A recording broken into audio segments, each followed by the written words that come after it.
I guess I'll start at the beginning. The first thing that I did to get subscribers, and this is not going to be very popular, and a lot of people say not to do this, but I'm being completely honest. I did two things, which I'm not even sure if these are options anymore, but I'm just letting you know that I did what I had to do, and that was just that. I went on all these huge YouTubers' channels and I wrote on their channels like, come check out my channel, I'm doing a really big giveaway, which I was doing giveaways, and I would put it on their channels and I would keep checking, and when my comment would get bumped down, I would put it back on again. I essentially spammed all of their channels, but I was like, you know what? I really want people to find my channel, and I don't know how anyone is going to find my channel if I don't. So that was the first thing I did. The second thing I did was I reached out to people, viewers on YouTube who I thought would be my demographic. And the way that I did that was I looked at the type of videos that I was going to want to make and the people that I thought are similar to me or that their audience might like me, and I went through their subscriber list, like the people that were subscribed to them. I don't think you can do this anymore, but you used to be able to see like who was subscribed to these people, and I would copy their name and I would send out emails to 20 people at a time, because that was the max, with this whole message saying like, please come check out my channel, I'm doing a giveaway, I would love it if you came by and checked out my videos, like thank you so much. And I must have, guys, I literally sent out thousands of emails a day, because you have to remember, I was in a weird position. I was really desperate. I wasn't like in school, I wasn't working a full-time job. My whole family was just like, sure, you can live here while you pursue acting, and I was like, I don't want to do that. So I was like desperate. I was like, I like YouTube. I already know I like YouTube, so I'm just gonna like do this. So I was sending out thousands of emails a day, and I'm not, I wish I was lying, it sounds kind of pathetic in retrospect, but I'm not. And that's how much I wanted it, because I knew once I started researching and I was reading that people do this as their job, I was like, that's what I want to do. This is so cool and so fun, so I'm just gonna do it. So that was what I did. I sent out lots and lots of messages. I was just like, well, I gotta get an initial group of people watching me, and then hopefully they won't hate me once they watch my stuff, and maybe some people will. And I got some angry people who were like, you know, you're pathetic, and how could you spam their channels? Like, get off YouTube, no one wants you here. But like, that's the thing also with YouTube, is you have to know going in that no matter what you say, literally no matter what you say, no matter what you wear, no matter what you look like, someone will think that you're ugly, or that you're stupid, or that you're a slut, or that you're representing Christ badly, something, you know what I mean? So if you go in knowing that, and you go in knowing like, I think I want to do this, but I'm just gonna know this. I'm gonna know that some people are not gonna like me because it's inevitable. It makes, when people are rude to you, a little bit easier, because you expect it and you know it going in, and you know it's not personal. Either they think it's funny, or if they're really that upset, it's like, okay, well, I'm sorry that you're that upset. I'm a person on the internet, you know, you don't really know me. So you just know that going in, like, okay, it's okay. Whatever they say, it's okay. It's not personal. Because at first, when I started getting haters, I would cry in my room. I remember when I got my first hater comment, and I was crying in my room. I'm really thirsty. And I was crying in my room, and I didn't want to go out that day. And Dan looked at me and he was like, are you literally not going to go out because of something an anonymous person said to you online? And I was like, I don't know. I was literally crying. Like, it sounds funny, but I was crying. It was so hurtful. And now, I mean, things just don't faze me anymore like that, because I know and I am aware that that's just what happens when you put yourself out there. So that's the first thing.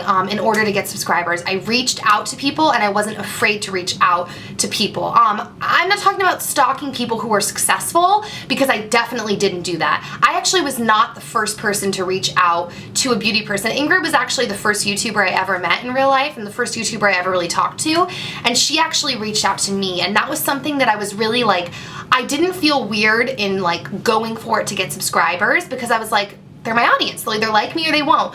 But I didn't want to put pressure on people that I hopefully, like, that do the same thing, that I hopefully wanted to be like my peers one day and work with them. I didn't want to put pressure on them. So I've tried to never put pressure on other people that make videos. But in terms of finding an audience, I kind of just did whatever it took. So another tip is that if you want to make video responses, that's a good way too, because you end up popping in other YouTubers' video response feed there, and that's another way for people to stumble upon your videos. It's still hard, but but it's a little more likely, you know, because there's going to be more eyes on this group of videos.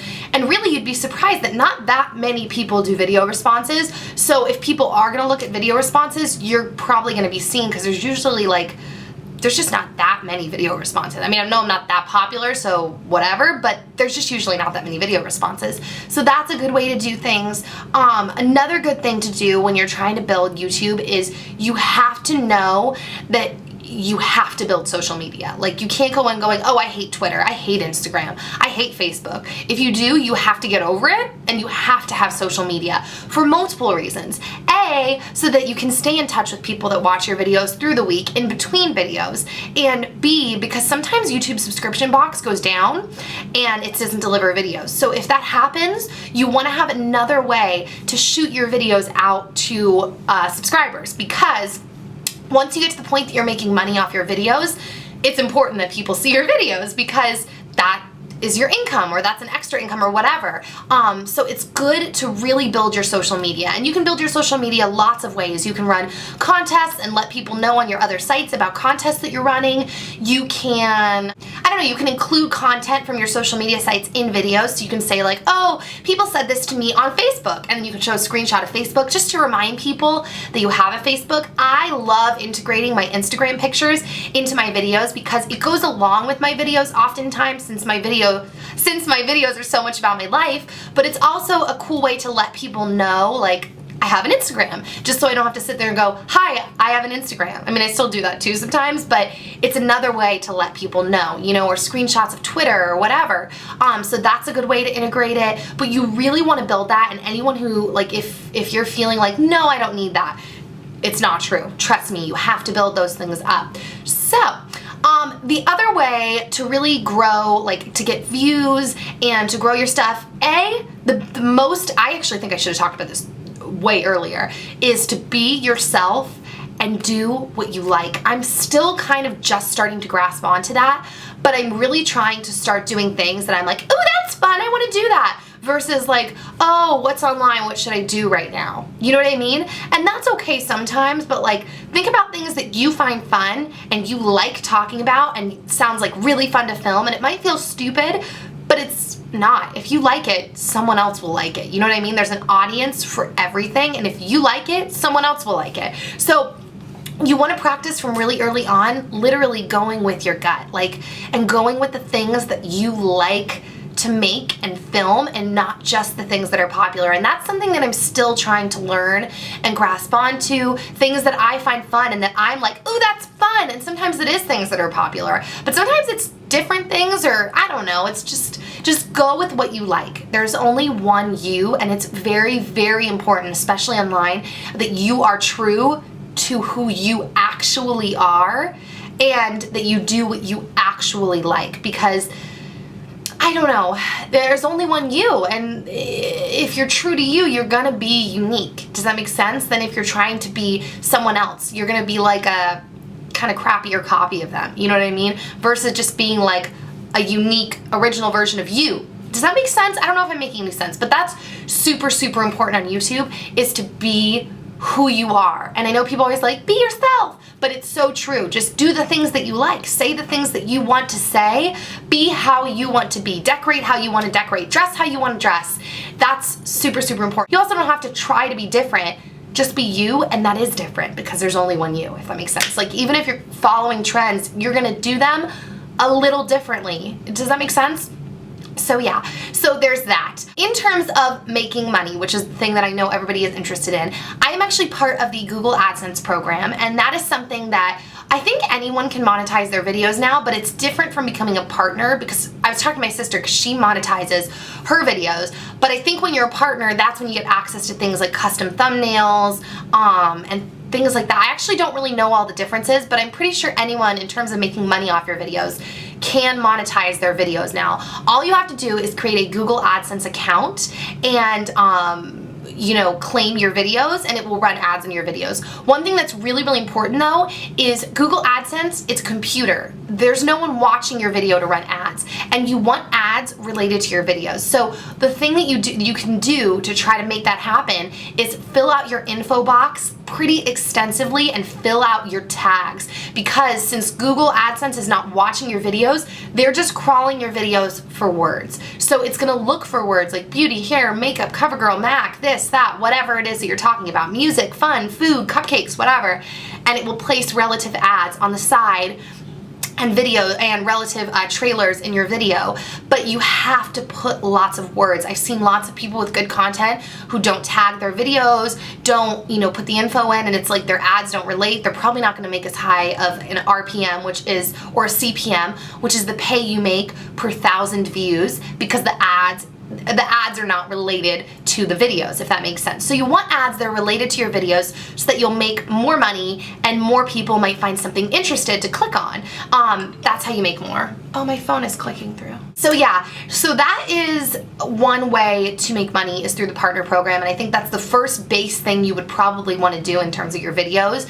And even before that, you have to remember AdSense doesn't pay very well. You have to be it's just not, it's typically not going to make you freaking rich until you have a ton of views. So you want to really just focus on getting an audience, getting your views. The internet it feels sometimes to people like an overnight thing, but it's not literally an overnight thing. It's a fast growing thing, but it's not literally overnight. So you have to be prepared to just work hard and work for a little while before it pays off. I didn't even get my first check off YouTube, and I still thought this was pretty soon, but I worked consistently nonstop, uploading on like 2-3 channels for almost 6 months before I got my first check, and it was like literally $100. It was not good. So you want to work and build your audience, and that is the first way I would say to monetize, is through the Google AdSense program.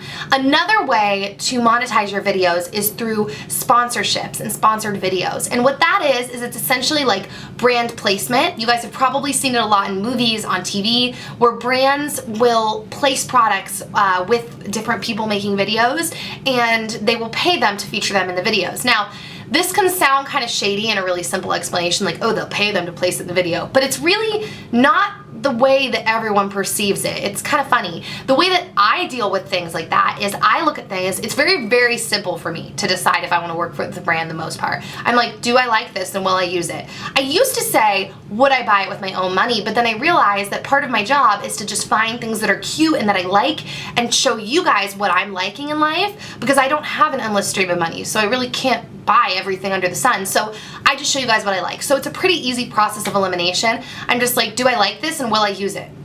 And then I try it, and if I do like it and I'm using it, then I'm like, okay, I'll work with you. And sometimes that involves working with the brand directly, and sometimes that involves doing sites like MyLikes. Although as far as I know, MyLikes is the only one that exists right now. And they're kind of cool, because MyLikes is a site where, just like I said, you can place a brand in a video from their website and you get paid to talk about the product in the video. And it's usually pretty minimal. It's like a minute, something like that. And you will make money per 1,000 views. So it's really cool. It's an extra stream of income, especially because when you're working with brands directly, you don't know how frequently that's going to come.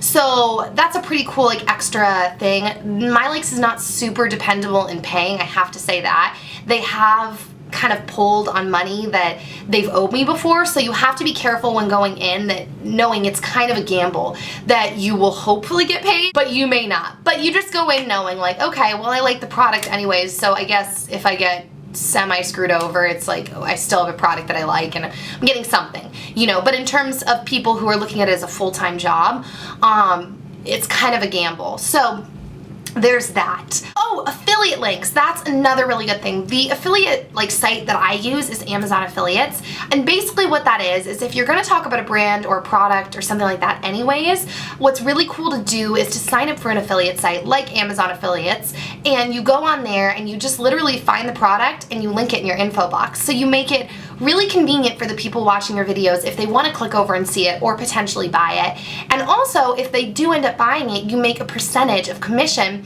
off the sale. So it's not a huge stream of income for me, honestly, right now, but it's something, it's extra, and it's really nice to have that because every little bit of extra income you can get on the internet is really, really good, because everyone who's been doing it professionally, like when I would watch their interviews and videos and stuff, they all say the same thing. They're like, really diversify your income online because you don't know if something is going to crash. So you need to have lots of balls up in the air.